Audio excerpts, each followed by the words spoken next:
broadcasting live 4 days a week worldwide from the sunny beaches of Southern California. This is ExtremeHealthRadio.com.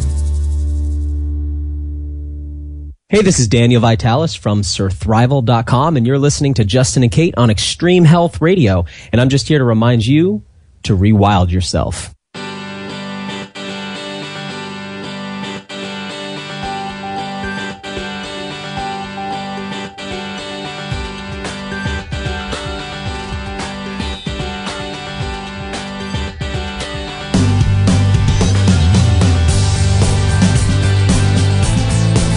Looks like it's dance time in Extreme Health Radio Studios. It's always dance time. It's always dance time in the studios.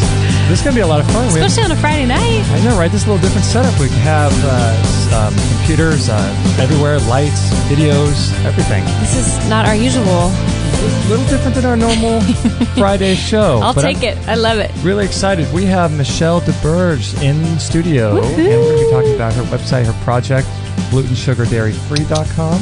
Nice. And how was the drive up here? Was it good? Oh, we had so much fun, and it's so beautiful with the palm trees, and we saw the ocean and the sunset along the way, and nice. Wow, how great you live here. Good sunset, right, tonight? Beautiful. Traffic wasn't too bad for you? You know, we didn't even notice we had on the radio station with happy music, and just so blessed to be here and so excited to see you guys. Yay! The time flew. Little Led Zeppelin always gets you through, doesn't it? Stairway to Heaven. I mean, who doesn't love that? I know. It's and then there was this happy song I would hum for you, but I'm a horrible singer that didn't have words to, that I just thought felt really inspiring. I love it. I love it. Well, this is episode 355 of Extreme Health Radio, so we appreciate all of you guys being on the show. If you want to catch any of the show notes, any of the notes that we take during the show, you can go to extremehealthradio.com/355 to check out all of that. And we do broadcast live every Friday morning at 9 a.m. Pacific, but this particular Friday we're doing a special. I guess we're going to have some dinner afterwards and have a good time with Michelle. This is so fun. Yeah, it's going to be a lot of fun. So if you want to check out that's extremehealthradio.com/355. And if you would love to support us on Amazon, we'd greatly appreciate it. If you go to extremehealthradio.com/Amazon and bookmark that link, and use it anytime you make purchases there on Amazon, that would be greatly appreciated for all of us. And you don't have to buy anything health-related or gluten or sugar or dairy-free related. You can buy stuff with gluten in it. Gardening gloves or, cookies chock full of gluten if that's your thing. And that would support us. We'd be greatly appreciated. So today we have a friend in the studio who we met. How long ago did we meet? Well, the moment we met, it was like we had been playmates forever. You know, when you're in kindergarten, you get so excited. And it was like, I was introduced to you guys, I guess, 3 months ago. And within minutes, we were over talking to each other and playing. And we have been friends ever since and working together and collaborating. And it's just, what a journey. It's so fun. So we met through our chiropractor, Dr. John Bergman, as well as Dr.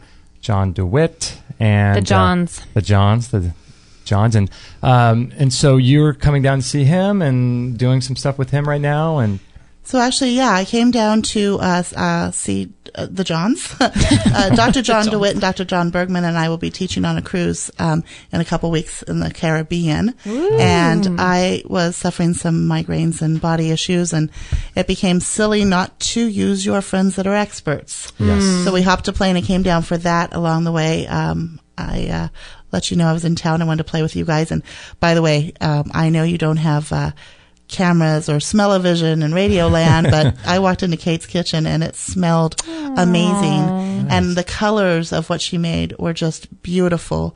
And I can't wait to eat that. But thank you, Michelle. I hope it's up to standard. Healthy and delicious. Healthy. Yes. Thank you. So you have been in this sort of field because you're a classically trained chef, and I think you've had training. It said I looked on your website in Spain and Mexico, France, right? Oh my gosh. I've gone to cooking schools all over the place because cooking is my passion. It's also a great stress relief. Like, have you ever just pounded garlic and then chopped onion? Yes. And the other thing is, if you just saute a little bit of onion and garlic and some olive oil on the stove, turn it off and walk away, you feel better. You don't need to cook. Yes. So it became sort of a stress relief for me to always go to cooking schools, and then I found a way to travel and cook. So that's always been a passion too. So absolutely, I love cooking. I love food and flavors. And you know how you always think about different things, everybody thinks about something different in their head, and I'm always running flavor profiles. So I can be looking at a sunset, like driving to see you, and I'm thinking, tangerines, oranges, chilies, you know? Sweet potatoes. And I walked in and saw sweet You know what I mean? potatoes, right? Same color? Yeah. Rainbow sorbet. So how long ago did you do the all that training? How long ago was that? So when I was in my 20s, I actually went to cooking school, never actually completed the program fully because I ended up having a seasonal restaurant and catering company, and then wandered off into my life journey that went all different ways. So you had a restaurant? I was a seasonal one at a swim and tennis club. So it was one of those little small ones, you know, in a really high-end neighborhood.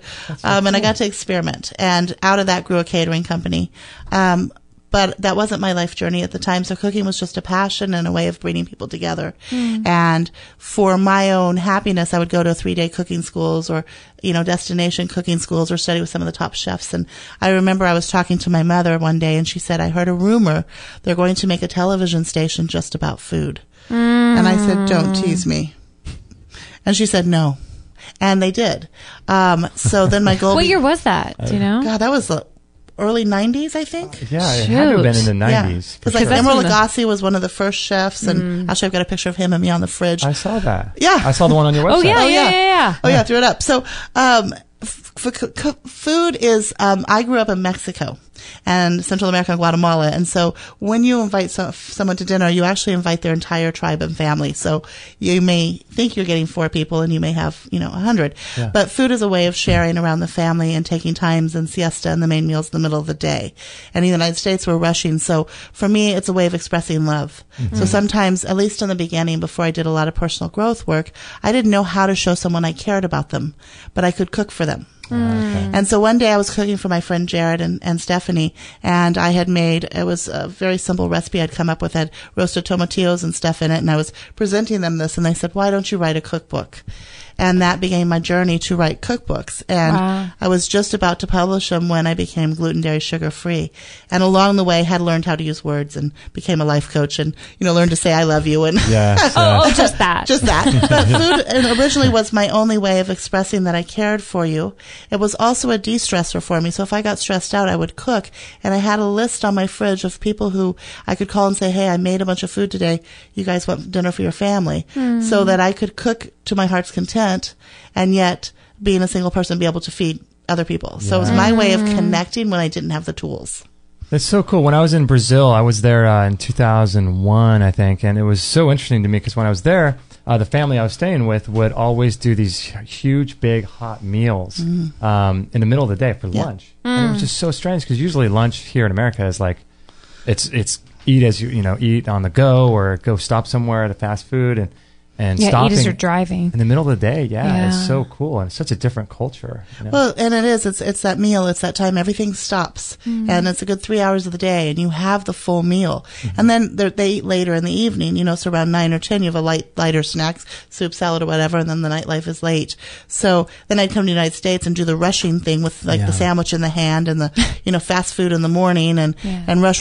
So for me, it was always just like one foot in each world, so to speak, and yet food covers where, like I say, there's no borders with food. And it's a great way to explore somewhere. Even if you can't travel, if you can learn the flavor profile of the country, you could go there. So for a long time, I couldn't travel. So I would study all the food from Spain and their flavor profiles and create them. So when I actually got to study that, I was like, oh, I know this. And you would just hang out in your kitchen and just create just for yourself, just to see what things tasted like. And yeah, I guess so. I was like, that's awesome. I'll tell you a funny story. I've actually never told anyone publicly before. Nice. Here we are on Extreme Health Radio, people. So I also grew up in the mountains of New Mexico, and we were always sent outside to play. So it was half the year in Mexico and half in New Mexico. We were surrounded by federal land, so no real neighbors, so to speak of. My horse was my best friend and my sister, but she and I used to fight a lot. And so my mom would periodically clean out her spice cabinet and give me the spices, and my sister would always want to play dolls, and I just was not a fan of the dolls. Yeah. And so I'd always say, and play house. And I'd be like, sure, I'll come play house with you. And I'd go run up in the hills. And I had made this pretend kitchen under these trees up on the mountain. And I would pretend to cook in there. And my mother would give me these spices. And so I would use like little dried oregano with my dirt and my mud pies. And, I'm like 10 years old and 9 years old. And I would make these feasts. And I would have to change where my kitchens were in the mountains. Now, note we had like 200 or 2,000 acres. I'm not sure, but, a lot of land. Wow. So I would have to change locations because my sister would find me and with her dolls and be like, knock my food away, my invisible food with mud and pine needles. Yeah. And we had these pine trees with piñones, which now are known as pine nuts, but back then no one really funny. ate them. So you have these little pine cones that fall down with these really hard shells, and you would open them up, and so I would eat them all day and make food with, So she'd find me, I'd have to change locations. So I guess it started early with my pretend imaginary friends making food for them and connecting with my... Yeah. Now I think I'm a lunatic. But it just became the smell of, like, the dried oregano would remind me of certain things, or the basil, so it would immediately take me somewhere. Wow. Well, you're not alone, because I always made mud pies with sticks and mud as a kid. Did you really? Oh, totally. And mashed up like those little creepy red berries Yeah. that grew on the bushes, and I think they were poisonous, but we'd mash them up and make like a, little Mexican dish. That's hilarious. And we wouldn't eat them. We always wondered if we'd die, but So did you feel It was more? fun. Did you guys feel more like preparing this type of food for people would be really something like your way of connecting with someone, or your way of giving to them, like you're talking about earlier? So food, for me was really about that. And so part of me writing the cookbook was a form of self-expression. So like the artist will paint. Mine was to actually write my recipes and share them and have people try them. So one of my things before, I was able to learn self-love was I would get it from the way people looked at me. So if I fed someone a delicious meal and they were impressed or astounded, their eyes would light up, and in that split second there was that joy, that connection, and that would feed me. So it sounds really sad, but it's not. But we all look for it outside ourselves, so we learn it's within ourselves. So food became that. But after a while, my health began to fail, and I was literally over 500 pounds. We didn't know how heavy I was because there wasn't a scale big enough. Wow. And I was at that point, I was like, whatever. I was eating the teeniest meals. I was drinking the water. I tried every fad diet. So by then I had given up. Like I was like, okay, so I'm fat.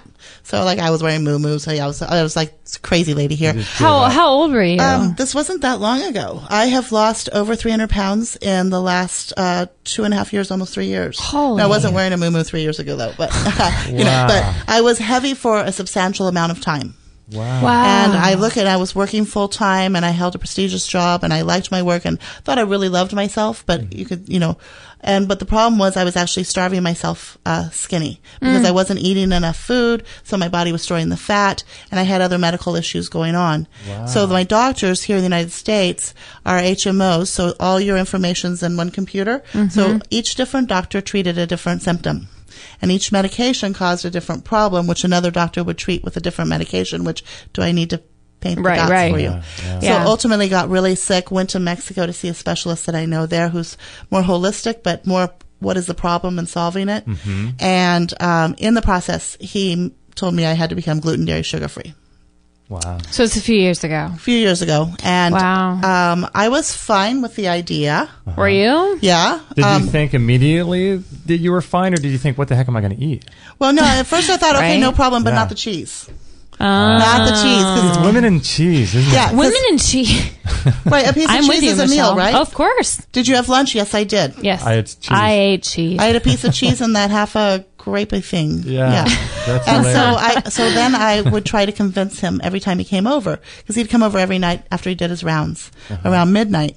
And so I'd be sitting at the table waiting for him. Okay, I got it. How about blue cheese? Because it's got mold in it, mold's penicillin. I could have that one. No soft cheeses. And he would leave. So I'd ruminate all day long. So he'd come back the next night and I'd be like, okay, how about Parmesan? It's a hard cheese, aged in caverns. And so it's not a soft cheese, so I can have, okay, you see where I'm going? Yeah. So finally one day he goes, Michelle, if you ask me one more time, I will not work with you anymore. No cheese. So that was a big aha moment. Okay. I didn't realize how bad it was. So then I became completely dairy free. And about 6 months later, I ate cheese and I got sick. And the same Really? with sugar. But sugar made me so sick. What did you feel when you had the cheese 6 months later? What The reaction cheese, did you have? lethargic, heavy, moody, depressed, really moody, and a lot of mucus, Did you eat a lot of cheese? That's what I was wondering. Was it like a piece, or was it like a whole meal of cheese, or throughout the day, or I a week? didn't go for the radio listener. She's making her hands move. Yeah, It's like my I'm hands. thinking like, oh wow, I'm not. Was she thinking like I'm eating these giant like blocks of My cheese? Italian hands. Yeah, I was eating these giant blocks of cheese and gnawing on them. Hey, don't put it back. I've done I it know. all. I'm just kidding. I had pizza. Really? Wow. And that was it. And so you had a few slices and then you felt all that. Yeah, so you notice Yeah. a change in your Wow. body. So then I found a way to cheat with using probiotics when you eat. And okay, so now I'm back to causing my body harm again. Right. So along the way, I realized like what could I eat, and I was feeling scarcity, but yet my life was abundant. I had learned to love myself. I became a motivational speaker. I was a life coach. I was happy. How could I not be happy in my happiest place, which is my kitchen? Right. So then I'm like, okay, so if you really knew me, I love a challenge. Like, well, you know that because Yeah. I'm in a mastermind with you. Yes. I love a challenge. Don't tell me I can't do it because Right. I'll find a way. Yeah. So I'm like, all right, Michelle, I want you to recreate the most classic American dishes like beef stroganoff, lasagna, all those things Chicken with cream. parmesan. Yep, chicken parm, all the things with cheese and gluten and dairy that people will say you can't, and the ones that you don't see on any gluten recipes or out there, the ones that they'll say you can't do, go do those. And I'm like, all right. Wow. And so that's what I did. And that's how this site got born, was me recreating my recipes, and along the way we built a community. Let's mention your site, by the way. How can people connect with you? It's glutenDairySugarFree.com. Cool. GlutenDairySugarFree.com. Yep, gluten. No, wait. Gluten, sugar, dairy free. Gluten, sugar, dairy free. Okay. Gluten. You see, I've been talking about the dairy so much. Okay, I know, let's try it's this again. first It's, I'm sorry, we use a shortcut always, GSD. GSD. Okay. GSD. So Okay. gluten, sugar, dairy, GSD, GSD. Okay. So sorry about that. GSD. No, I like it. You're on the spot. This is what happens. That's this awesome. is life. Cool. Wow. So you figured out a way to replace cheese, because that's a challenging thing to do. But you've done it. Okay, so there's a couple ways. Yeah, so can we talk that's- about this? let's Because talk everyone's about- going to want to know. Yeah, I want to know. That's one of my biggest questions. So first of all, let's say you're making like a lasagna, or you want a really creamy sauce like a beef stroganoff. So I was down here visiting a dear friend of mine and learned about cashew cream. Now, how do you cream a cashew? Right, that was my Good first question. thing, right? Yeah. Right. So it's basically soaked cashew nuts that you blend in a blender with a little fresh water and lemon and salt. If you use more lemon, it turns into like a ricotta. Less lemon, like a sour cream. Okay.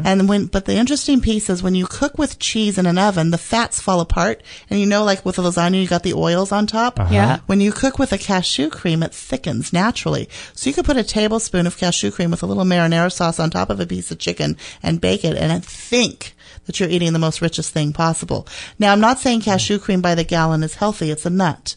Right. But it's an amazing substitution. The other one is I don't like any of the soy products. As you know, as Dr. Bergman says, soy is not your friend. Yeah. But I don't like the cheeses. They don't taste like cheese. But there are a couple really amazing vegan cheeses out there that taste like cheese. Now, I know I have friends who are vegans and people who don't like sugar, and I never wanted to be one of those people. Yeah. But they knew one thing about cheese and the different types of nuts and things you can use to create cheese, where they actually melt like mozzarella. And so I can serve, like your chicken parm you're mentioning, I can serve that, and people honestly think that there's ricotta in there and that there's mozzarella. You wouldn't know, but you would know one thing: it tastes better. So the best way to test this is on a teenage boy, right? Right. Always. Okay, Yeah. so I was a legal guardian of a teenage boy, and his favorite dish was chicken divine. And what that is chicken, broccoli, mayonnaise, a can of mushroom soup, sour cream, cheddar cheese, lemon juice, all mixed together and baked. Okay? Loved it. He loved it. It's a classic American 1950s meal. That's strange for a boy to like a dish that has broccoli in it. Dude. That's the only way I got him his vegetables. Okay? Yeah, I know, right? He didn't always eat the broccoli, but he liked the The creamy hidden stuff. vegetable. Right. So I changed it with a little cashew cream. Okay. I used cashew cream, lemon. It's actually it's on my website, and what I did is I did the chicken in the pressure cooker. So with lemon, so it tastes like lemon chicken, and the broccoli, a little cashew cream, and a couple other secret ingredients you see on the website, and served him that without telling him I changed the recipe. And he and his girlfriend were over. They ate the entire casserole and said it was the best one ever. And I looked at him and I said, there's no cheese in there. So they had no idea. You didn't warn them. Because at this point, he didn't know I'd gotten gluten, sugar, dairy free. So since I had taught him to cook and he was working as a chef, I thought, okay, teenage and young, early 20s Sure. boy, best one to trick is to try your recipes out on them and not tell him. But after a Right. while, he figured out I was doing something different because I Yeah. was shrinking. Yeah. You know, all of a sudden, none of my clothes fit. Yeah. You know. Sure. And my food's starting to taste better. So what we're finding is usually using natural things like lemon and seasonings and spices on our taste buds without using the sugar and the processed stuff. We actually have we can taste more flavor. Food's more exciting. So all of a sudden I delved into spices like, now I grew up in Mexico. So cumin and chili are my favorites, right? And also New Mexico, a lot of chili. Right. But what about curry? But what about, so then my venture became like to try all the different spices. I love And it is so much fun. And one of my favorite easy things to do is when I cook rice, I use stock, whether it's chicken or vegetable, and I always put turmeric in there. 1, turmeric is great for your joints. Yes. 2, it makes your rice sort of yellow. The stock gives flavor. And people will eat your rice and say, wow, and a splash of olive oil at the end. I use a roasted garlic olive oil. And people think I made like this amazing dish, and it's brown rice. Like Are you literally brown talking rice. turmeric like fresh sliced in with the Just powdered. just powdered? I brought home fresh turmeric. Can I tell you that story? Yeah, please. Okay, so We love fresh turmeric. I was trying to see if my partner would eat bugs because they're a great source of protein in a lot of countries, and we're getting ready to We've travel. heard that. Well, bugs, yes. We've talked about that. Well, on the show. after the commercial, can we bring this up? Because I I wanna think that talk people about would be that, yeah. fascinated by this. Okay. Yes. So, as a kid, I grew up with, crickets and grasshoppers, the little chili and roasted. And so my partner said, no bugs. And I'm like, no bugs. So That's an understandable I brought rule. home cricket flour bars, and I'm like, here's dessert. And I explained what it was. So then I thought, I want to go get those mealworms that you see like in Thailand and stuff. Yeah. I'm going to get them used to eating bugs. So I went rushing to the Asian store, and sometimes they carry these bugs. What are they called? Mealworms. They're like The little meal. MEIL. They're like fat round, and when you bite into them, they ooze. Ooh. They're like grubs. They're like they're grubs. grubs, okay. Yeah, they're grubs. But they're a high source of protein, and they're not weird. Well, okay. Well, Never- To the average person, Okay. it sounds a little this odd. is Extreme Health Radio. Okay, extreme health. So he's saying, no bugs. And I'm thinking, okay, it's not a bug because it's a worm. It's a grub. So I'm not, Sure, yeah, grubs. I'm not breaking the rule. Right. So I go to the Asian store, and I thought I found him. I got so excited. I put him in a bag, and I came home, and it was turmeric. Oh, okay. I can see that. Yeah. That So happens. I'm excited. Oh, we Now, get he, this. he doesn't know the backstory, right? And I said, well, I went for an adventure to bring you a present. So I explained the whole thing, and I show him a picture of what I thought I was buying and what I bought. And I show him turmeric, and he just looks at me, not interested in the turmeric, but relieved that there were no grubs. That's awesome. But even dried turmeric has so much value. And that's the whole point of this crazy story is Yeah. it doesn't have, you don't have to go to the specific store on an adventure to go find a grub or turmeric or whatever.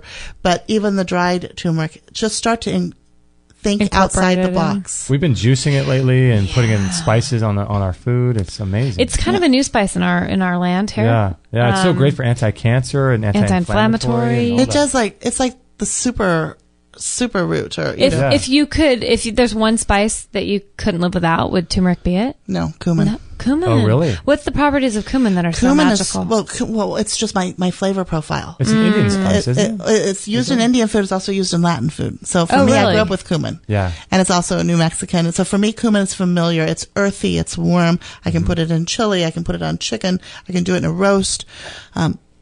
If you took that away, I'd be sad. And it also has lots of qualities, and we could go into all the different qualities, but it's really healthy for you. But it's got one of those flavors that it's there. Yeah. But it has a warming. I tend to like warming foods. warming foods, warming flavors. We Yeah. do too. We're with you on that. But Yeah. wow, this is an incredible journey that you've been on. It's always interesting, isn't it? But Yeah. how much fun it is. So, I didn't come home with worms or grubs. I came home with turmeric. Hey. Which pretty much looks like worms. Which I was so excited. I'm like, come, help me peel it. Then your hands turn yellow. Yeah. That's so And funny. everybody's happy. All right, we're going to take a little bit of a break right now. When we come back, I'm curious to find out this idea of spending time in the kitchen and the energy that you put into food, and if that translates to people, because I really do think that there's something there in terms of the emotional state of people when they're actually cooking, and if that translates to the food and translates love and all this sort of unseen, sort of the guy, Dr. Masaru Emoto, the Yes. messages in water type of idea. Exactly. So we'll talk about that. We're with Michelle Deberge, and her website is glutensugardairyfree.com. And we'll be right back right after this break. Kate and I have had our sauna for about a year now, I'd say, when we first got it from Phil Wilson. And it's an incredible machine. We use ours about every single day. Kate sits in about 20 minutes, and I sit in there about for a half hour. Usually watch a documentary, and it's extremely relaxing. It's really, really incredible machine. And if you go to extremehealthradio.com/sauna, you can learn all about it. We did an entire hour interview with Phil Wilson. You can check that out. You can look at the pictures of us with it. You can watch videos on that page. It helps you to sleep really, really well. You can lose a lot of weight with it. You can burn, I think, around 600 calories in about 20 minutes or so. It improves your skin, increases circulation all over the body, and circulation is critical for your health. You can prevent and reverse diseases with it. If you have a cold or flu, it's incredible. It heats you down to the core. It heats 4 to 6 inches inside your body, so it's really incredible. And a lot of people use it for cancer as well. So if you have any kind of incurable, quote, disease, you can use it for that. And Dr. Shade is the foremost authority on detoxification. And listen to what he says about it. How do I detoxify from plastics? I mean, you guys are using a sauna, and what does a sauna do for us? A sauna is great. It's moving a number of different toxins. Remember, we talked about the mice that if you put PCBs in there, then that made the mercury all that much worse. And sweating moves out a lot of plastics, volatiles, fat-based toxins. It's really good at moving those out, sweating those out. So that's how you're getting those out, and those are contributing to this synergistic soup inside the body. And so that's why they're good, is they're taking out a bunch of the different things in the soup. And Daniel Vitalis, one of our favorite guests. What do you have to say about the sauna? When you go into the sauna, like a far-infrared sauna like you discussed, your body goes into a deep relaxation mode, and your sympathetic nervous system shuts down and your parasympathetic nervous system turns on. And when that's active, that's the nervous system, part of your nervous system that's active when you meditate. That becomes active, and your detoxification pathways open up wide. Why is this important? It's important because when you go running and you sweat, you're not necessarily eliminating very much toxicity from your body. But when you sweat in the sauna, you eliminate a lot of toxicity from your body. So sweating in a relaxed state is how we eliminate. The other thing is that what's wonderful about the sauna is that it puts you in a parasympathetic nervous system response like as if you were meditating.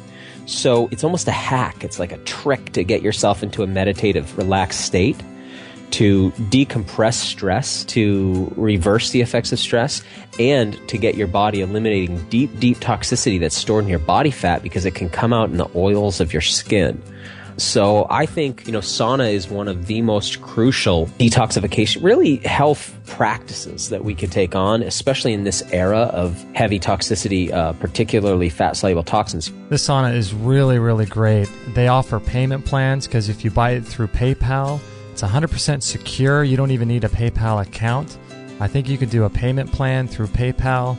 It's got low EMF electromagnetic fields coming off of it. It's portable, so that means you don't have to knock down a wall in your house. You can just move it from room to room. It sets up in about 2 to 5 minutes. It's super easy to clean. All you got to do is wipe it down when you're done and wipe the neck down. And it produces energy and heat inside very, very evenly throughout the whole machine. All you have to do is sit in there for about 15 minutes a day. And the great thing I like about it too is it requires zero preheating. So you turn it on and you're starting to get warm and you're starting to detoxify with that far infrared light almost immediately. So it's really great. It comes with a 1-year warranty. It's about $990 plus $25 shipping. And that's really, really a good deal because if you look at most of the regular saunas out there, they are in the $2,000 to $4,000 range. So this is really, really a good deal. So check it out, extremehealthradio.com/sauna. 100% listener supported. Extreme Health Radio. Opening minds and transforming lives worldwide. Don't forget to join our thriving community for health tips, inspiration, and show updates at extremehealthradio.com/Facebook.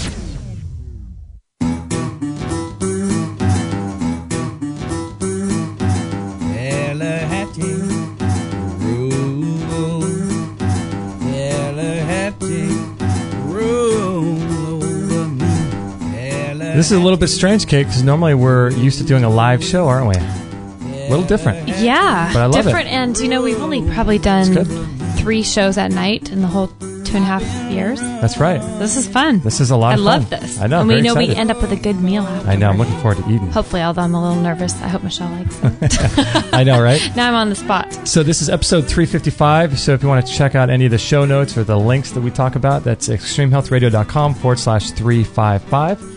And you can share this show with your friends if you like. And also don't forget to follow us on Facebook if you want to stay up to date with all of our shows, our past archives, our upcoming show schedule. All kinds of good stuff happening every day on Facebook. So make sure to check that out if you want to join us. So click like and you'll get all of the updates of our show and you won't miss out on any of those shows. And today we have Michelle Deberge from glutensugardairyfree.com. And I got that right?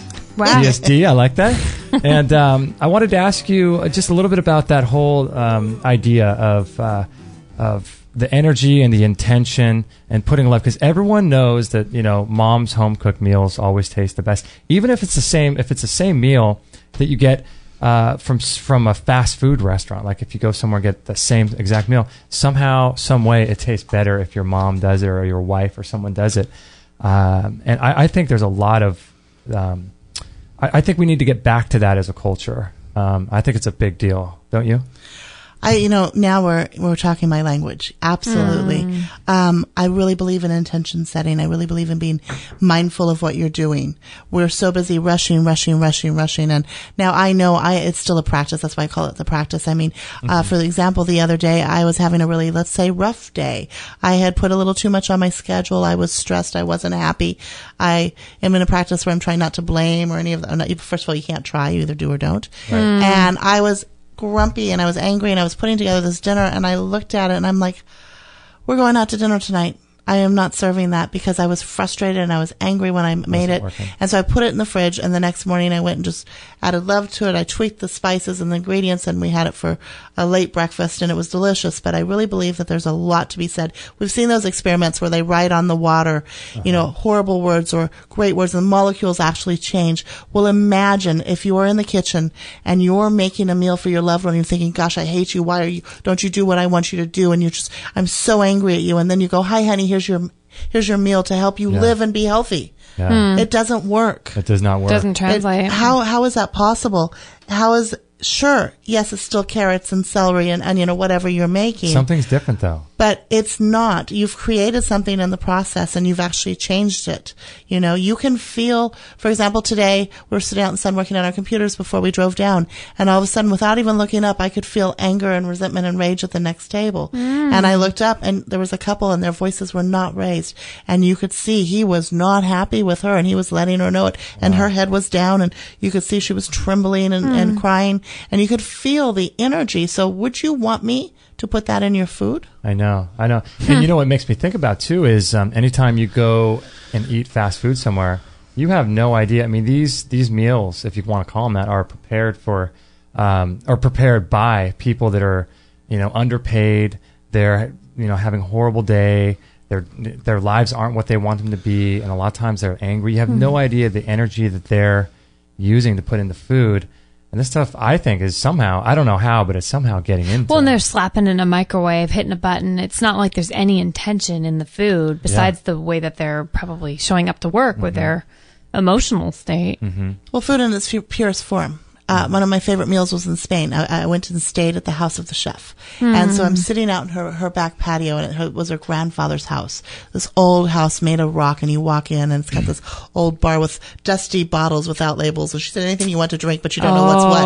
So I pour some weird liquid in a glass and smell it. I'm like, all right, that's what I'm having. And I wandered outside, and it was a wooden board, and it had roughly cut tomatoes. Now, I love how everything looks so beautiful when I present stuff. It was rough chopped tomatoes, a handful of olives, some of the ham that they're famous for, and I don't remember, there's one other thing on there. And she sort of drops it in front of me and she said, there you go, from my garden, from my heart. It wasn't fancy. The tomatoes were not cooked in the same size bites.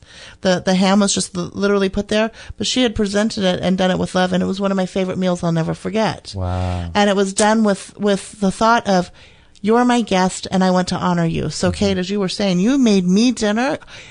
I'm being honored by her gift. Her love is in that food. Mm-hmm. Even if she wasn't, and I'm not saying this by any means whatsoever, the best chef, she put it together with love. It's still going to taste good. Mm-hmm. Yeah, I think there's a lot of that. And the thing is being cognizant of what we're eating. So for me, I know that it's easy before for me to not feel well about myself. Like I told you before, Right. I didn't have that self-love piece. It was a long journey, and a lot of us suffer from that. And food is a great comfort, but when you're unconscious about it, you're not really tasting it anyway. Right. So when you're serving someone and you're being intentional and you're serving them a beautiful meal filled with love, with got a nice balance and the right colors, you'll realize you even actually have to serve less, Yeah. and it's filling and enjoyable. Yeah. Do you want to go direction, or can I? No, go for it. Okay, steer this a little. I'm wondering for the people listening, because a lot of our listeners are, pretty turned on to the health world, and a lot of our listeners, I'd say, are gluten, dairy, sugar free already. Wouldn't you say? Oh, yeah. For the most part. I would say. What about for the person listening that's really struggling with how to make that transition? Do you have any not easy, but do you have any practical steps for the person that's listening today that is like, I know I need to make those changes. I've heard all the reasons why these things aren't good for me.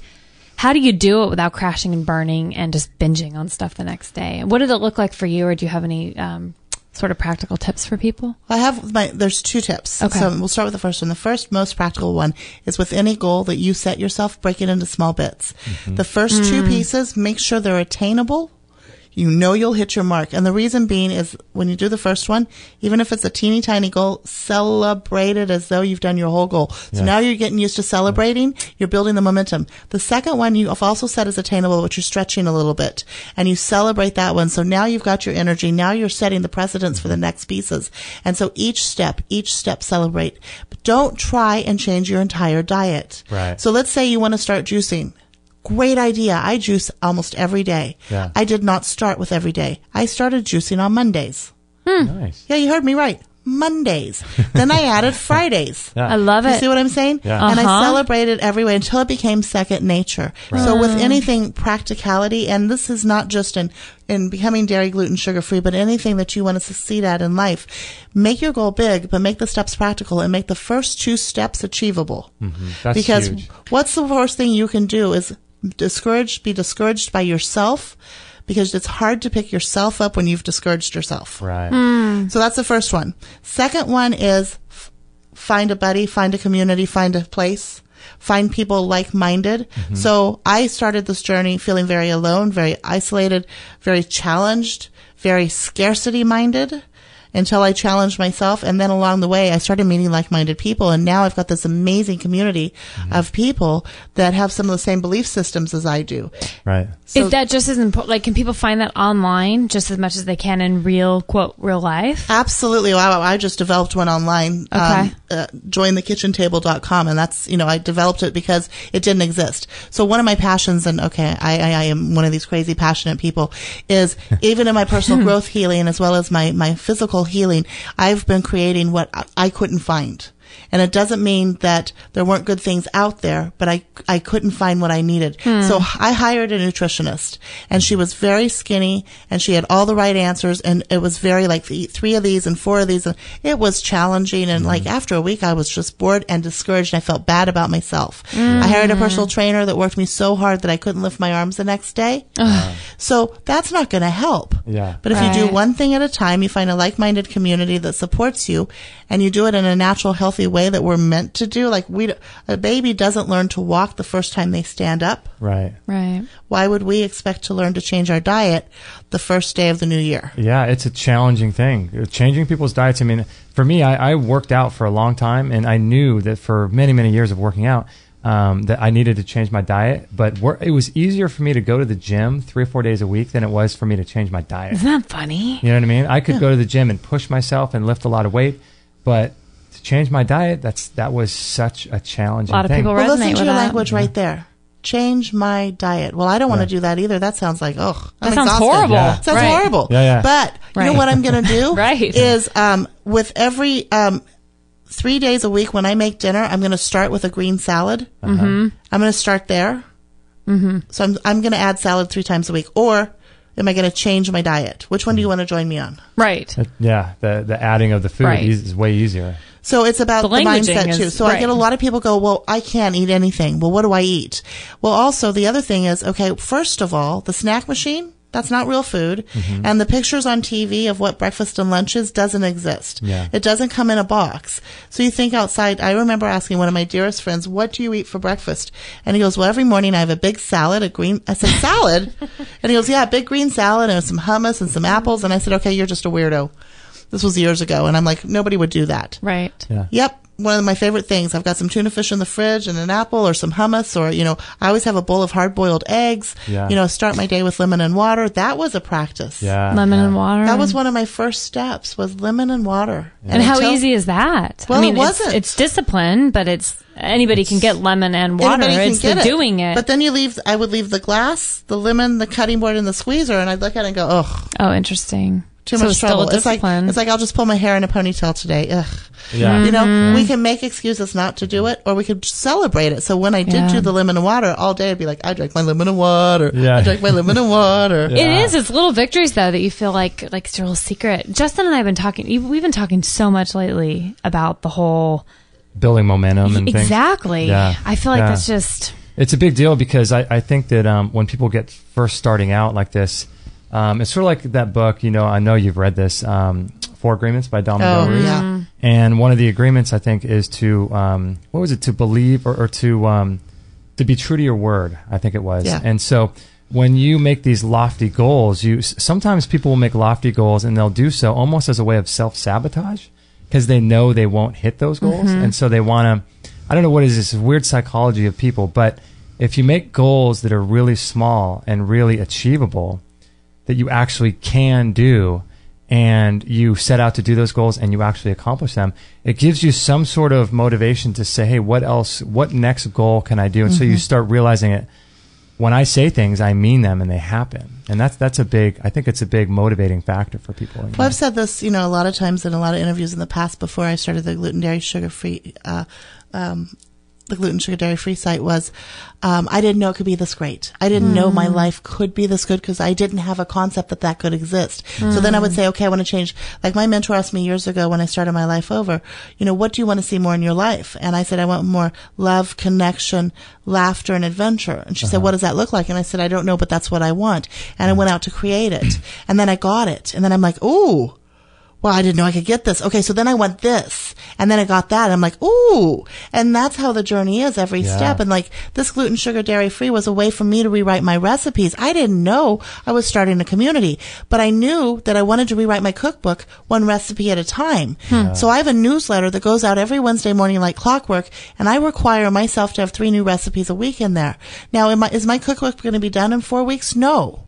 But every week, 3 new recipes go out, and then I've got these amazing people who try out the recipes and take pictures of it and let me know what works and doesn't work. So far, not so many failures, but even those, I'm like, great, that's a great idea. Yeah. But it's step by step, and every time I celebrate, like today I celebrated a really small step in my business and I was super excited. And it was like, I know maybe it sounds small, but for me, it was like the tides are turning. I'm creating more of this. I want to see more of this.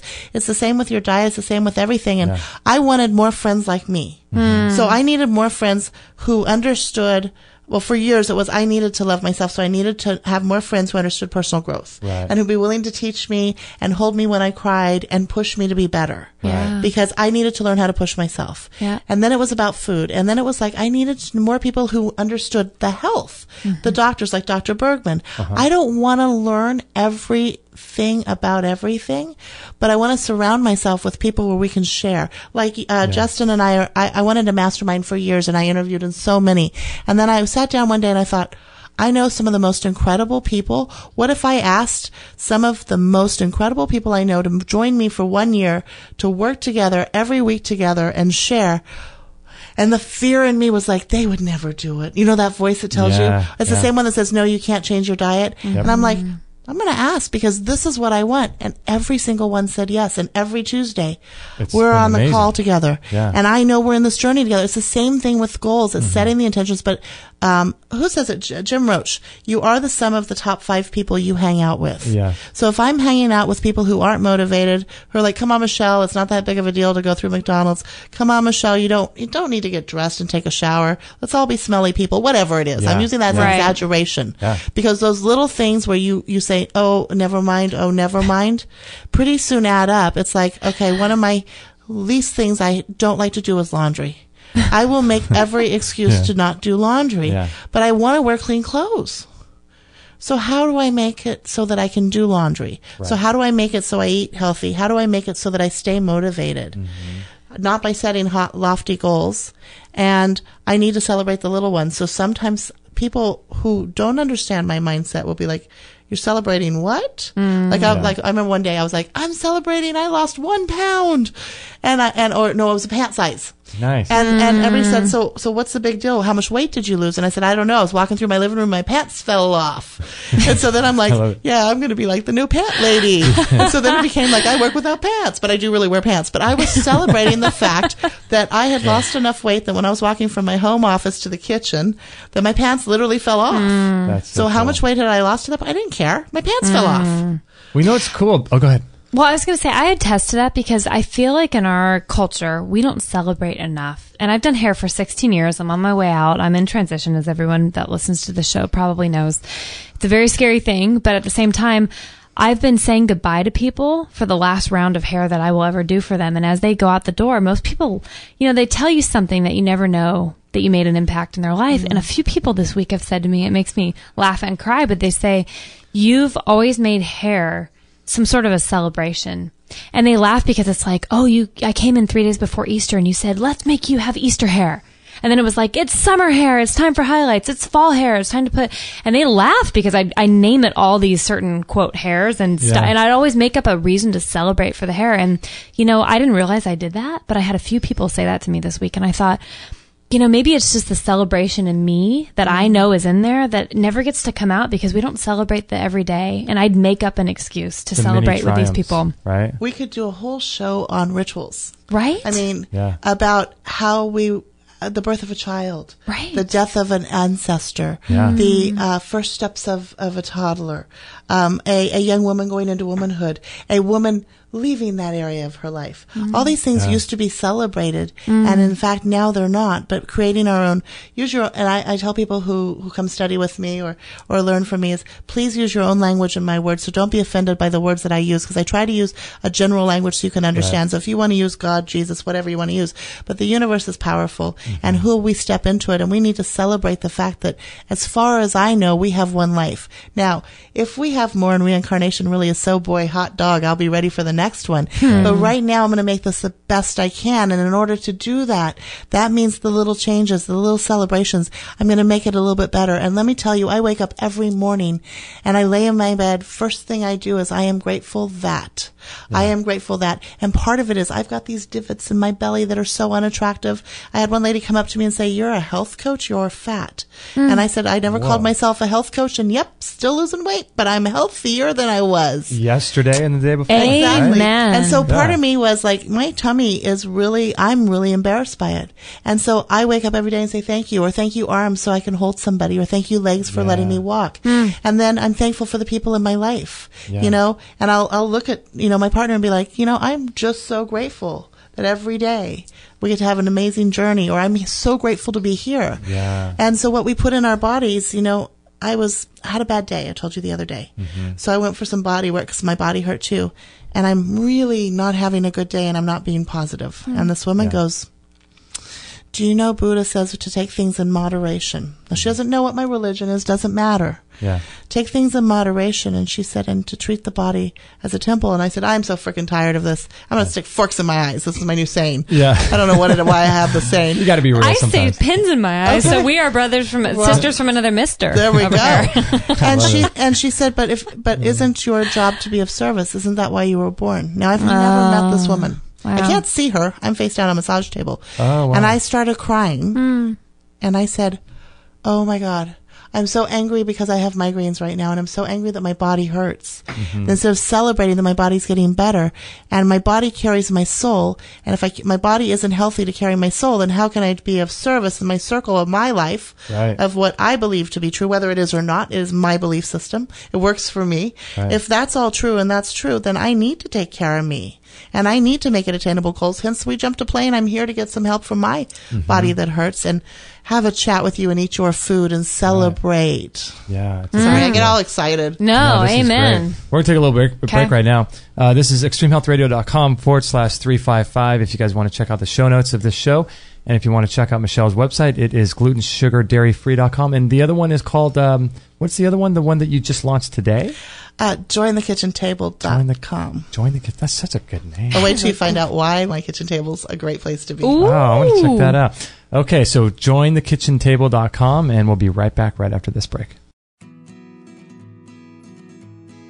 I have been a huge fan of rebounding for many, many years, and if you want to get in great cardiovascular shape, tone your legs, back, and butt, and stomach, as well as cleanse your lymphatic system from toxins and chemicals, you just have to start rebounding. It's imperative. And not only will it create endorphins that quickly become addictive to you, but it's very low impact as well. It helps to prevent sicknesses and diseases, as well as increase bone density, and it flushes toxins from your lymphatic system. It's amazing. And not only that, but it's a ton of fun also. I do it every single day for about 15 minutes. And we found the best rebounder on the market today in the world, bar none. It's called the Bellicon Rebounder. It's the Rolls-Royce of rebounders, in my opinion. And let's listen to some of what our guests have had to say about rebounding. Robert von Sarbacher is a health researcher and creator of the Mini Beat Protocol. And Robert, what's your favorite exercise? In general, probably one of the number one anti-aging exercises on the planet is rebounding. So 15 minutes a day is good for that. You can find people who have had thermography scans on cancers, giant tumors, and when they're doing a rebounder, it would start spewing out and shrinking right in front of your eyes, the tumor would, as they're on the rebounder.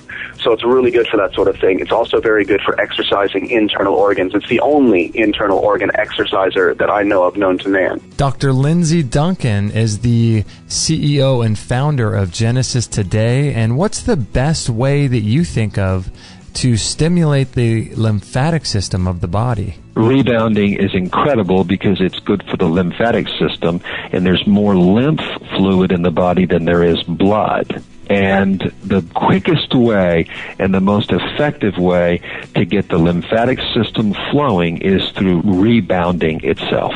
Yeah, because the lymphatic system can't really detox itself, can it? I think you know. The heart, we have the heart, thank you, for pumping blood. And we don't have a heart to pump lymphatic fluid. The only thing that really can pump lymphatic fluid is cardiovascular exercise utilizing the thighs, the thigh muscles. And that's why rebounding and getting a burn in that thigh muscle is so important for the flow and the stimulation of the lymphatic fluid. Wow, and they even put cancer patients on rebounding, don't they? Nutritionists do. Yeah. Yeah, absolutely. Yeah, but not a conventional doctor. But yeah, I've been learning about rebounding lately. It's quite an amazing thing. Yeah, rebounding's amazing. Health researcher and author of Cancer Step Outside the Box, Ty Bollinger. What do you do in your life to prevent cancer? What do you do to treat cancer? What do you do to prevent it? Rebounding is something that I try to do on a daily basis. A little mini trampoline for those people that aren't familiar with the term rebounding, but it's basically just jumping up and down on that little mini tramp. What that does is it stimulates the lymphatic system. Lymphatic system is one of our primary detoxification systems in our body. And most folks don't stimulate their lymph flow, and so the toxicity in their body builds up because their lymph is not stimulated. And the up-down motion on a rebounder stimulates the lymph flow better than just about any other exercise. So I do that almost on a daily, probably 5 days a week. I would say I average doing that. And finally, author and speaker and creator of the Longevity Now program, David Wolf. Do you think the Bellicon is the best rebounder on the market today? Absolutely. I was just with the crew in Europe that does the Bellicon rebounder, which is an incredible rebounder. My God, what a machine. And it doesn't use metal springs. It uses like flexi ropes. So it's very soft and fun, and it's just great to play with. Well, there you have it. The up and down G-force actually stimulates every single cell in your body. It's incredible. And as someone who works out in the gym a lot and does Qigong, I think that the best physical aerobic exercise, in my opinion, is rebounding. It's just absolutely incredible for the human body. And the Bellicon is silent, and it comes with a warranty, and you can get them in several different sizes and colors, and some of them have bars that you can hold on to in case you're worried about balance. It's a well worth it investment in your health and in your future. So check them out in our store if you'd like, or you can check out the videos on extremehealthradio.com/Bellicon. Again, that's extremehealthradio.com/Bellicon. That's B as in boy, ELLICON.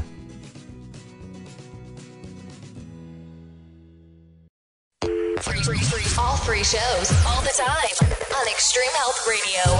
Opening minds and transforming lives worldwide. Join our community today. Sign up to our email list and instantly get our free gift to you, along with loads of inspirational content and cutting-edge tips to help change your life at extremehealthradio.com/subscribe.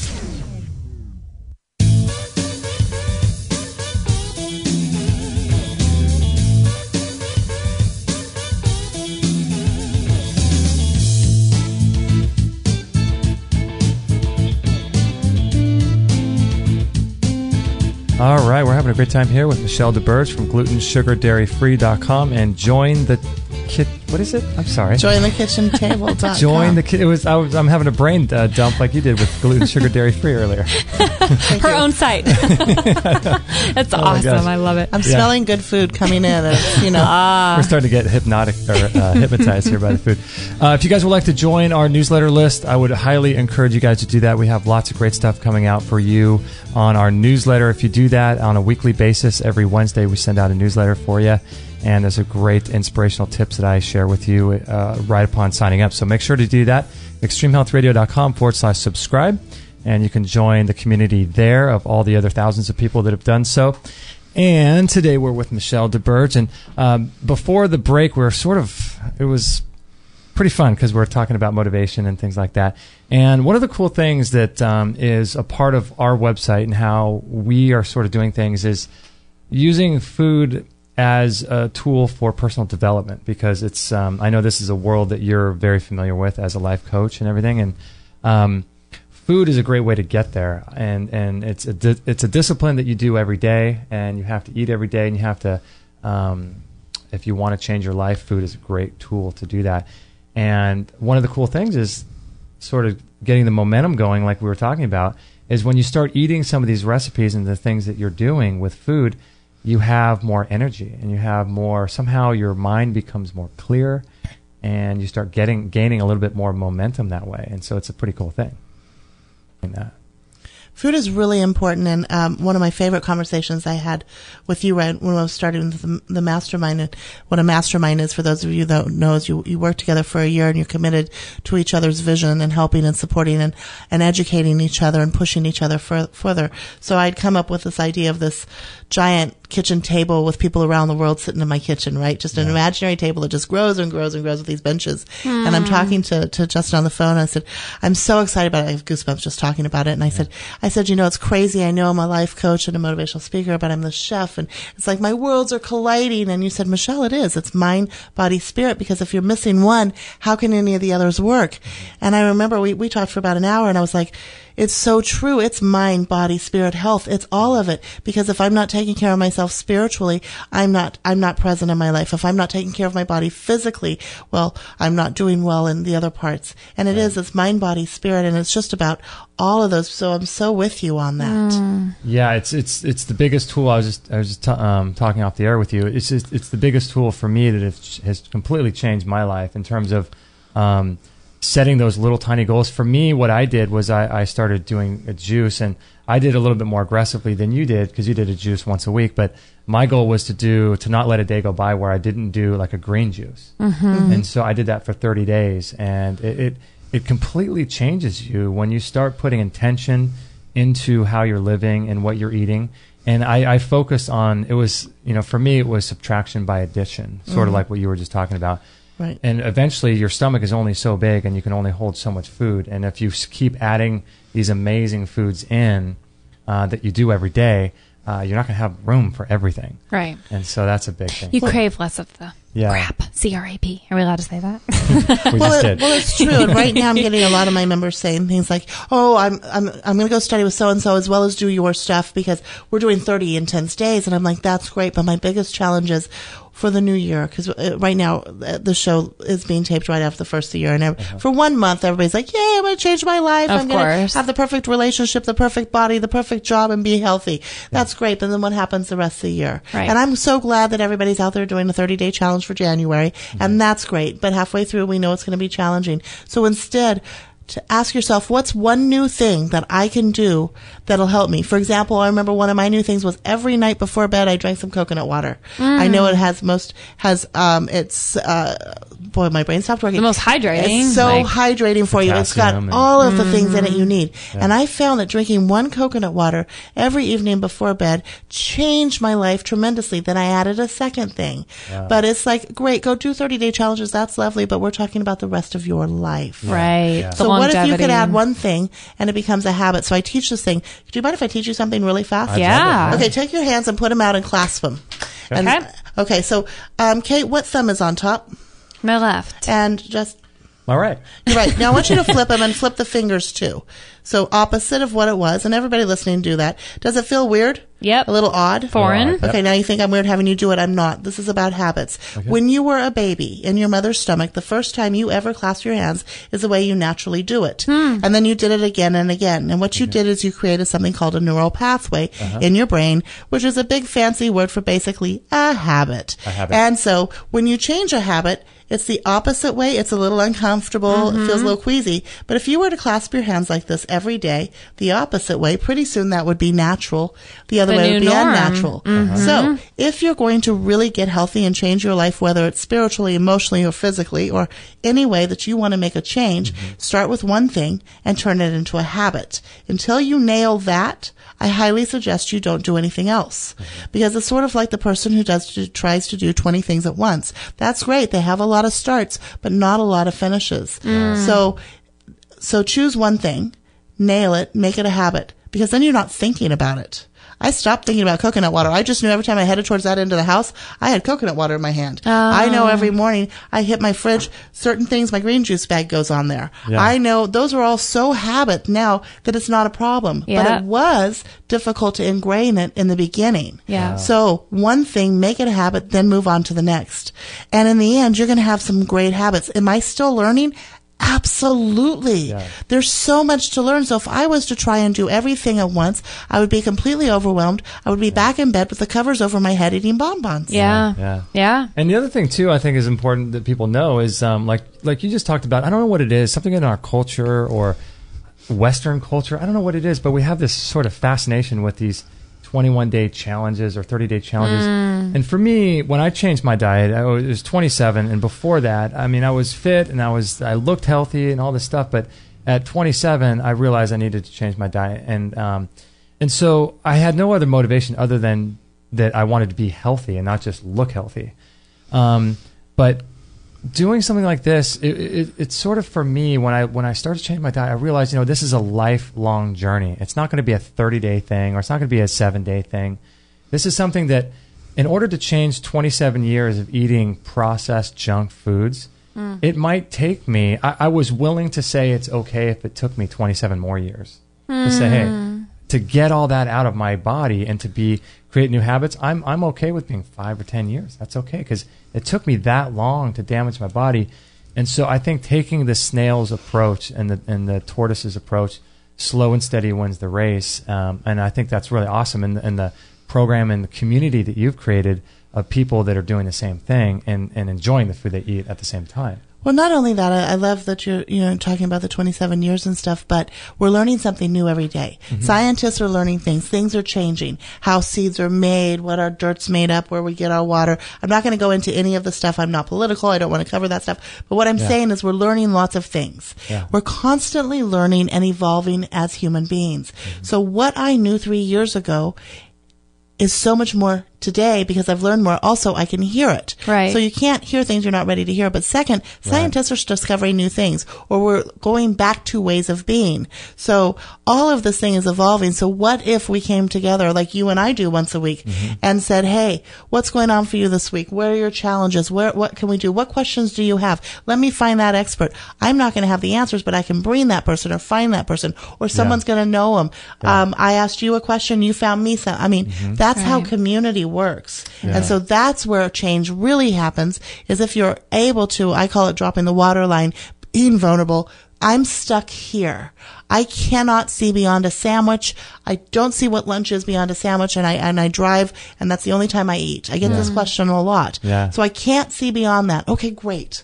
So what are the limitations? Here's what we can do. Here are some ideas. Mm-hmm. And if we're in a community, then Kate would be like, oh, well, what about this? And then you'd be like, what about this? And then and before we knew it, we would have something completely different on our plate, so to speak, than if I had just been there alone. Mm-hmm. So what if we did things like we used to do in tribes or however, community? Right. Yeah. What if we did things like that? And that's what I've started creating, because it's that learning. Sitting here with you guys, coming down and seeing the doctors, I've learned so much in 2 days. Right. Did I not know anything before? No, I'm brilliant. And I've studied. I know lots of stuff. Yeah. But I don't know everything, and I'm learning. Mm-hmm. So in community and working together, how beautiful is that? And also doing one step at a time and supporting each other. Absolutely brilliant.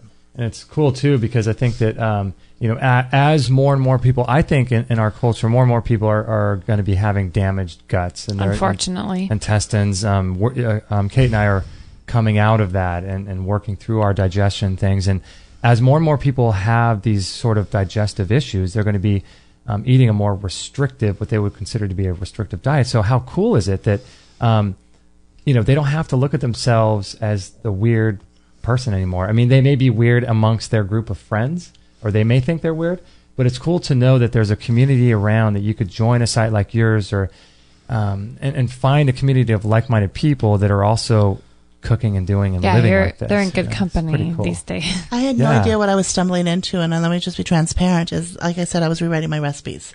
So I got an email from a woman the other day. I have 31 food allergies. What do I eat?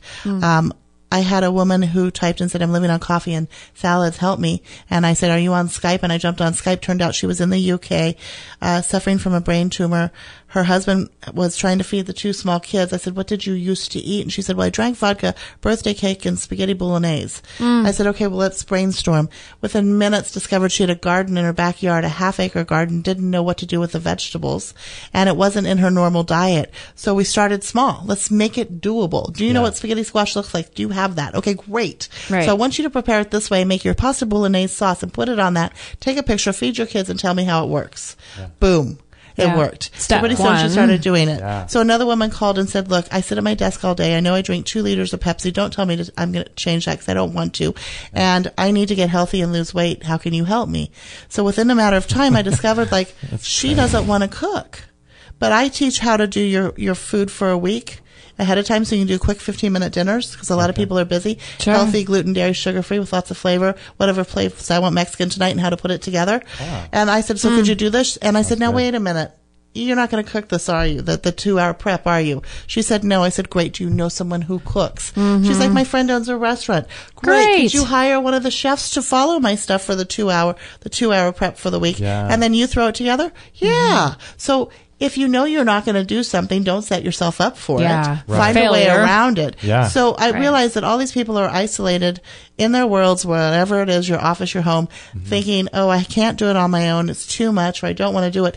But everybody's unique. I've got moms with small children. I've got people who've got just gluten allergies. Some people who are doing it for health. Some because they have to. Some that are so sensitive cross-contaminations. So my learning curve was really big on this.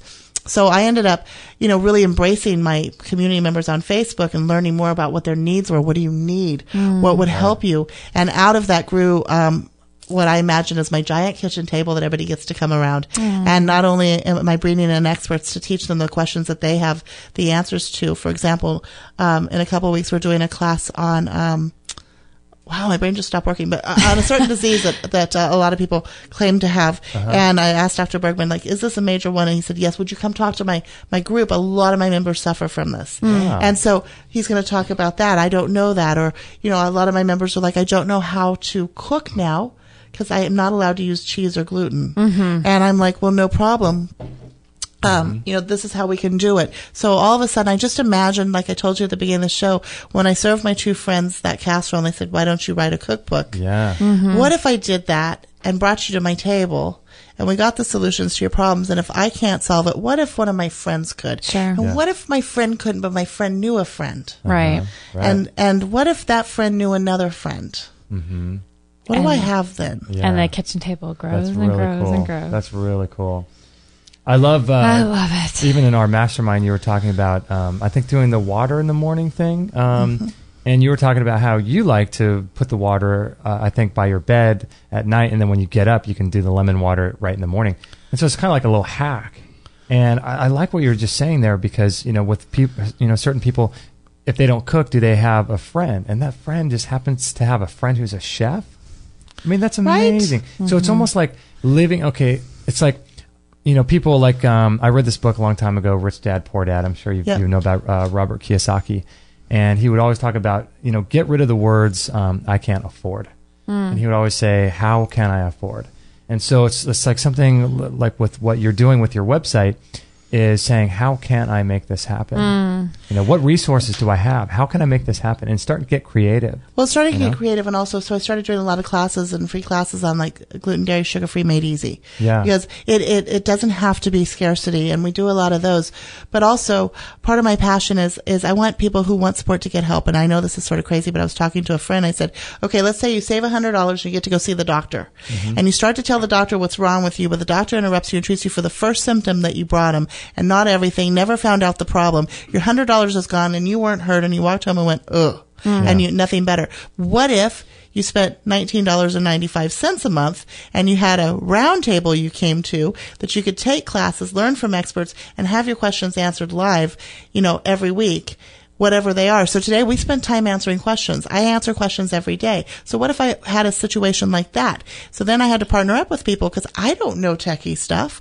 Could you build me a giant kitchen table that wraps around the world where people could pull up stools, where if only 25 people showed up, it still felt full, or if 500 did, it did, and everybody got their questions answered? Could you build me that? Super cool. And they're like, do you want like a real table? Do you want like, do you want benches? Do you want stools? The global table. But that's what I wanted was that. I wanted if you live near me, you could come over and tell me what's going on and we figure it out, as well as I've been learning from some amazing people and traveled the world and have some great tools to share with you and some great friends to bring to play with you. So wouldn't you want to come play with me and bring your friends? That is so cool. So you created gluten, sugar, dairy free, and then recently you just created Join the Kitchen Table. Yeah, jointhekitchentable.com. We actually just announced it this afternoon, so you're second place. What? And we have not even put it on Facebook yet. We haven't announced it in email. We're going to be doing that over the next couple of days. My vision for this is not only could you have calls and come and do all this, but the recordings are there, your library, your resources. Okay. And as a member, it's like you've got the magic key to the portal. So my tech person was building it and said, okay, Michelle, I don't understand your language. What are you looking for? Get me the picture out of your head. I hear this a lot. I said, okay, they have a magic key. They go through a magic portal to a giant kitchen table. And then let's say they were absent that day, but they wanted to learn about, let's say you come and teach about leaky gut and they didn't want to miss it. They can go over and study from your leaky. See what I'm saying? So I'm so tired of signing up for classes and getting stuck in traffic or a sick kid or something happens and I miss it or I'm charged like an astronomical amount because something happened where I couldn't show up. Yeah. Like, really? You're going to punish me because my kid got sick? Yeah. So I don't want any of that. So I'm a little weird like that. It's like I want everybody to be able to play. So I do need to charge for it because we got expenses. So we're doing $19.95 4 classes a month guaranteed. Now, if you really knew me, you would know I love surprises. Like, I love surprises. It brings me more pleasure to give surprises than to receive them, though I love, feel free to give me surprises. I got a card from someone I never met the other day saying I brightened her day. And I saw it sitting on my desk. Anyway, long story short, so I'm going to be bringing in surprise people and surprise classes. And we have you ever seen the TV show Chopped? Yeah. Where you get secret ingredients, you got to make that. Well, this weekend, Chopped is happening for gluten, sugar, dairy-free people. Oh, nice. They got their secret ingredients today, and they have all weekend to make it. Oh, nice. Tell us a description and upload their pictures and actually mail prizes. Wow. My VIP foodies that test my recipes, I mail them prizes. So we're going to be having like all kinds of fun things and prizes and learning things. And just imagine like if food, fun, life, mind, body, spirit, and sometimes it's personal growth stuff. I'll admit it, because if my mind isn't sharp, in there. Yeah, it has to, right? So that's what I've been doing, and I'm so excited. Could my dinner right now cooking in the oven be a part of this job? I know. Actually, I have to go check it. I'll be right back. I'm getting scared. One second. Okay. So you just launched this today, and gluten, sugar, dairy free has been going for a while. Gluten, dairy, sugar free has been going 6 months, maybe 8. I don't have a lot of concept of time. Okay. But it's been good. It started literally with me putting an expert article up and a couple recipes every week. Okay. And then we built a Facebook page. And then all of a sudden people started talking to me. And then the next thing I know is I was doing these live free classes. And then whatever people were asking me, I was making a class for. Like, they needed to know kids and allergies, how to handle bullying at school. So all of these things, all of a sudden I was making classes. And then all of a sudden it was like, they became important to me in ways you wouldn't imagine. I lay in bed at night thinking about the emails I get. I'm worried about sending my kid to school because she gets picked on because she's got allergies. I've got 31 allergies and I don't know what to eat. I just got fired from my job because I keep having allergy attacks. And I lay in bed thinking about these people and like, how can I help them? So this is my little solution. That, as with anything I ever do, the vision's bigger than me and the people that come along to help it. So who knows what this will grow into, but it's going to be glorious. That's so cool. And so people can go on to your website now and sign up. And sign up. And our first class is Wednesday in the kitchen table, and it's weight loss, gluten, dairy, sugar free. Okay. On Friday, we're having the first of a 7-part free series for anybody about gluten, dairy, sugar free made easy. The following week is our question and answer community calls, where we're going to have table topics and all the questions and answers you can bring, we answer. We're going to have live stream cooking classes. Oh my God, check this out. Oh, that's cool. So you get to download the menu, okay? And then we're going to live stream me. So if I drop something, deal with it. It happens. And you're going to get to cook along with me and make the entree as long as the sides too. And that's going to happen once a month. And then I've got these master classes, which I'm bringing on some really amazing other chefs to come teach these big classes. So, I mean, okay, so I love teaching, I love cooking, and I love playing. So whatever I can think of and my tech team can put together, we're doing. Put it all together. How cool. Well done, Michelle. That's awesome, because I think that as a culture, we have to get back to the kitchen. I really do. I think we have to learn how to get back to making natural foods, learning how to work with food, and learning the way food affects our body. Because for so long, I don't know what happened. Somehow we got off track of not being in the kitchen anymore and getting fast food and all this stuff. And that is, I think, the basis of people's sickness. This lady with 31 food allergies. I mean, that's absolutely crazy. It's insane. You want to know what's going on with your teenage daughter?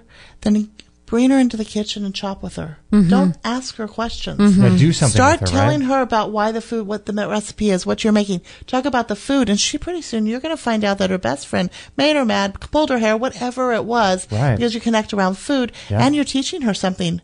Bring your kids into the kitchen and start teaching them how to experiment. Go to the farmer's market. Find one vegetable a week you haven't eaten and try it. Ask the farmer how to make it. I found this really cool cranberry beans. They look like candy canes. Best thing ever, cooked with olive oil and garlic and sage. I would have never tried them. So try something new. Ask. Participate with your children. Not only is it great for your body, but wow, you're going to know what's going on with your husband, your loved one, your wife, your child, and be connected. Yeah. If everyone around the world did what you just said, we wouldn't even have to have a radio show because no one would be sick. Right. You know? No, one it's would be true. sick, and that would be the best thing ever, because if people weren't sick, then they can actually go have the energy and the motivation. They wouldn't have to focus on all of their health issues. They could spend that time working on whatever dream they have in life. And so there's something much bigger about all this stuff. And it's food, getting back to the kitchen, learning these ancient principles of how to prepare and cook food that I think is just huge. I think it's if we can get back to that as a culture, I think it's gonna help heal everybody. Well, I'm just so grateful for the opportunity here to come and talk about this with you. I know that you and I are signed up for a year of supporting each other, and I can't wait. And my audience, if you're listening, you're going to see a lot more of what he's creating and learning. And I can't wait to try Kate's food. And how excited am I to get invited into the home and to be given love right away. I mean, that's what she's doing. Beautiful food that we're going to go dive into. And I can't wait. And to anybody out there, just one thing at a time. Make it a habit.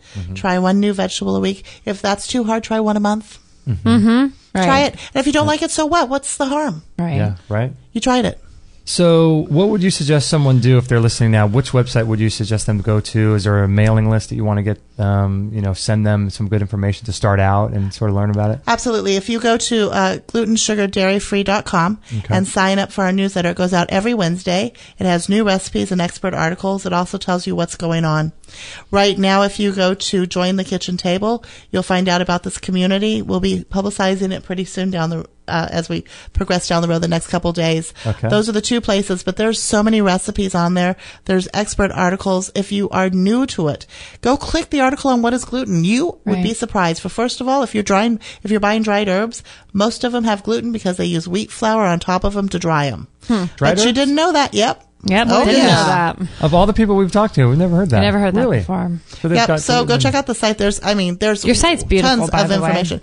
You know what? My site is beautiful. gorgeous. I'm so lucky because my partner loves design and how things look. And it used to drive me crazy because it was like the little bitty things. I'm like, seriously, I just want to put the recipe there. Yeah. I love the feel of it. It's easy to get around. It's a fun place. And then the whole kitchen table thing is under the special membership secret portal thing. So there's a whole menu bar at the top just for them that they go in. Nice. And there's all this whole world of stuff that we're going to be building and growing as we go. How fun. Oh, it's so fun, right? The best is yet It's to come. basically like a digital representation or version of what we're about to go do. Yep. Have Go dinner. eat. Yeah. Go sit around at a good table and eat. Let's Thank do it. you for I love having it. me. Thank you for coming, Oh, you're so Michelle. welcome. So much fun. So jointhekitchentable.com and glutensugardairyfree.com. Those are the two main sites. Awesome. All right. And if you guys would like to check out the show notes of this page or any of those links, you can go to extremehealthradio.com/355. 355. Is that what it is? Got it. Okay. 355. And we'll have all the links to Michelle's websites and everything on there. Episode 355. And if you guys would be so kind, we'd greatly appreciate it if you would share this show with your friends. So if you want to grab the link and share it on Facebook or share it in an email, anything like that would be very much greatly appreciated on our end. So we really appreciate you guys so much. If there's ever anything we can do for you, please let us know, and we'd love to help you out in any way we possibly can. And thank you so much for joining us. A lot of fun. Let's go eat. Bye, guys. Hey, everybody. This is Josie, Justin's mum. Don't tell him, but I know he would absolutely be really happy if you would sign up to his free weekly newsletter. And don't forget to share this with all your friends. This is the buzzing bumblebee signing off. So good.